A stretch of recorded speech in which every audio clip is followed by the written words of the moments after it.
बात करते हैं परमेश्वर महान है, परमेश्वर के लिए कोई भी काम कठिन नहीं। और परमेश्वर पिता ने ये सबके मन के द्वारा हमको आज ये टाइम दिया, इसके लिए पिता को बहुत बहुत धन्यवाद करते हैं। लकी सर का टाइम मिला नहीं, ठीक है।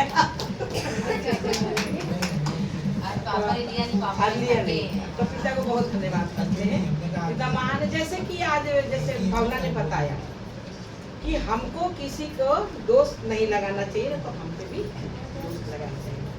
जैसे कि हम बहुत पहले एक बार सुने थे कि कहते थे लोग कि दीवारों के भी कान होते हैं, धीरे बोलो। तो दीवारों के कान होते हैं, धीरे बोलो, दीवार है।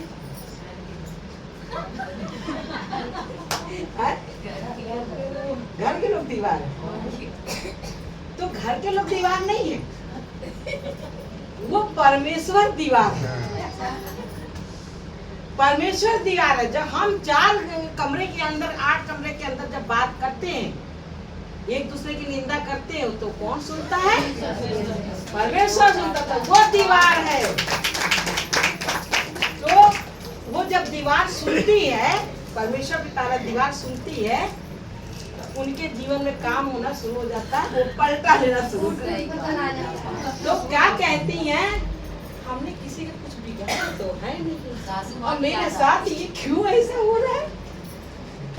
बिगाड़ा है तभी हो रहा है, क्योंकि वो दीवार ने सुन लिया ना। बिगाड़ा है तभी हो रहा है, बिना बिगाड़े नहीं हो सकता है। कहते हैं ना कि ईश्वर के लाठी में आवाज नहीं है, तो किसी के साथ। लेकिन आज परमेश्वर में रहते हुए ये हम लोग को मालूम है कि जो हमारे लिए बहुत गड्ढा खोदा गया है, कि जिसमें हम गिर के उसी में मर जाए। तो आज परमेश्वर पिता क्या करते हैं अपने जनों को कि अपने बातों के अनुसार, अपने वचन के अनुसार उसको वो बचा लेते हैं और उसको खड़ा कर देते हैं ना। क्योंकि आज इसमें भी ये चीज है, अभी एक्सीडेंट होता है या कोई भी दिक्कत होती है, अभी हम देखते हैं कि और भी लोगों का बहुत से ऐसे होता, तुरंत खट से खत्म हो जाते हैं। लेकिन यहाँ पर क्या होता है, परमेश्वर अपना वादा पूरा कर। लेकिन परमेश्वर को हमको इस बात का धन्यवाद करना चाहिए कि जब हम बच जाते हैं, तो हमको इस बात का धन्यवाद करना चाहिए कि परमेश्वर पिता आज हमारी मौत थी और आगे की जिंदगी आपने दिया है, इसके लिए हम आपको धन्यवाद करते हैं। क्योंकि ये हमें महसूस करेंगे, तभी परमेश्वर पिता जानेंगे कि बच्चे मेरे काम को महसूस कर रहे हैं, तो आगे वह काम मेरे जीवन में करेंगे। अगर हम गोबर जैसे बने रहेंगे, तो वो सोचेंगे कि मेरे बात को कोई समझ ही नहीं पा रहा, है ना। तो हमको उनके काम को समझना पड़ेगा। अगर हमारे माँ है, हमारे बाप है, अगर हमारे लिए कुछ कोई कर रहा है, तो अगर बच्चा खुश होके खाता है या धन्यवाद करता है, तो माँ और बाप को बहुत खुशी होती है। और अगर वो चाहे जितना भी कर दिया, बच्चे खुश नहीं होते, तो माँ का भी मन टूट जाता है कि चाहे इसको जितना भी अच्छा बना खिलाओ, चाहे जितना भी करो, ये तो कुछ एहसास करता ही नहीं है ना। तो क्या होता है कि अगर माँ को और ज्यादा कुछ करना होता है, बाप को भी ज्यादा करना होता है, तो वो मन को खींच लेते हैं, जितना करना हो तो उतना नहीं करते। लेकिन उनको जब वो खुश हो जाते हैं, अच्छा मुझे इतना मिलेगा, और खुश हो जाता है, तो उनको लगता है कि अरे इतना भी खुश हो गया, थोड़ा हम उसको और ज्यादा दे देते हैं। तो इस तरीके से परमेश्वर पिता को हम लोग जब खुश होते हैं, तो परमेश्वर पिता भी हम लोग के जीवन में करते हैं। तो परमेश्वर पिता ने हम लोग को क्या सिखाया कि जब हम लोग बात करते हैं दो लोग, तो वो दीवार परमेश्वर पिता जो है वो सुनती है। आज तक मुझे ये नहीं मालूम था, जैसे कोई भी बात होती थी, धीरे बोलो, दीवारों को भी काटना। लेकिन परमेश्वर ने एक दिन से हमको रात में बताया कि धीरे बोलो, दीवारों को भी काटो। दीवार हमारा परमेश्वर पिता है और परमेश्वर पिता सुनते हैं। तो परमेश्वर को धन्यवाद करते, परमेश्वर महान है, परमेश्वर के लिए कोई भी काम कठिन नहीं। जैसे कि क्या होता है कि हमने बताया होगा कई बार, ये किस्सा बताया होगा, लेकिन आज हम बताएंगे ये किस्सा कि एक देवरानी जेठानी रहती हैं। तो देवरानी जो है क्या करती है कि जेठानी को ऐसे करके ऐसे ऐसे हाइट दे, और वो छिड़ के खूब चिल्लाती है, गाली भी बकती है, और वो कैसे तेरे लड़के को हाइट देंगे और तुझे हाइट, और उसका ऐठना कोई नहीं देखता मोहल्ले का लोग। और जब जेठानी चिल्लाती है तो मोहल्ले के लोग गया, भीड़ इकट्ठा हो गया। अब उसने कहा कि जो है ये हमको इस तरह से कर रही, तो उन्होंने कहा कि चिल्ला तो तुम ही रही हो, तो ये तो कुछ कर नहीं रही है। तो क्या होता है कि जब वो उसको तो वो आ देती है, तो उसको ये चीज हम ये पूछना यहाँ पे चाहेंगे कि पाप का भागी कौन ज्यादा हुआ, जो चिल्ला रही थी वो पाप की भागी हुई कि जो धीरे से ऐठ रही है। तो वो दीवार उसको उस दीवार ने सुन लिया, देख लिया। जिसने आंख दिया क्या आप वो देख नहीं सकता, और जिसने कान दिया क्या आप वो सुन नहीं सकता। तो वो सब देख रहे और सब सुन रहे। लोग सोचे कि हम दिखावटी काम कर दें ना, और फिर हम पीठ पीछे किसी को परेशान करें, कोई हमको देख तो रहा नहीं है। तो वो सब देख रहे हैं।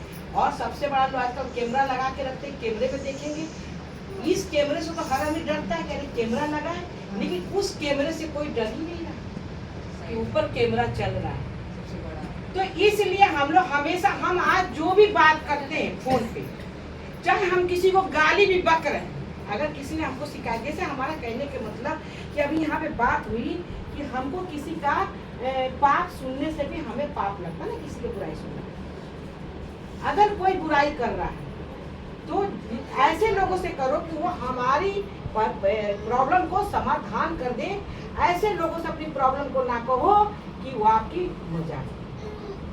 तो जिससे आप कहेंगे कि हमारे जो ये तकलीफ है, तो वो सामने वाले आपको अच्छा सिखाएगा, अच्छा समझाएगा। तो उसमें कोई पाप वाली कोई बात नहीं, क्योंकि जब तक हम अंदर की बात नहीं निकालेंगे तब तक मेरा मन भी ठंडा कैसे होगा। क्योंकि अभी रूसा के पास भी रूसा भी ना यहाँ पे रोती ना कहती, तो उसके मन कैसे हल्का हो। इतना दिन से पत्थर ना सीधे पत्थर। तो इस तरीके से परमेश्वर को बहुत धन्यवाद। परमेश्वर महान है, परमेश्वर के लिए कोई भी काम कठिन नहीं है। तो सबसे ज्यादा चिढ़ाना, ईर्ष्या करना, किसी से देख के जलना, पीठ पीछे उसका बुरा चाहना, तंत्र मंत्र करें। हाँ बोलो। जैसा कि हमने इनसे कहा था कि हम सत्संग में नहीं आए क्योंकि हम लज्जित हो गए। तो इन्होंने हमको समझाया कि देख गुस्सा तुझे सत्संग में आना है, क्योंकि अगर आओगे नहीं तो दुष्ट और घेरेगा, लेकिन सत्संग में तुम आना।